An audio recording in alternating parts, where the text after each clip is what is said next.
காற்றினிலே வரும் கீதம் உந்தன் ஹரிவராசனம். கார்த்திகை மார்கழி காலம் தோறும் புண்ணிய தரிசனம். நேற்றிலும் இன்றிலும் நாளையும் நாங்கள் கண்டிடும் தரிசனம்.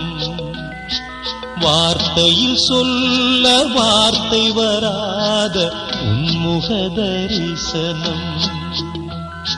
வானவர் தேடி வந்து வணங்கும் தேவனின் தரிசனம். வானமும் பூமி யாவும் மகிழ்ந்து காணும் தரிசனம். வாடிய உள்ளம் வசந்தம் காணும் ஐயனின் தரிசனம்.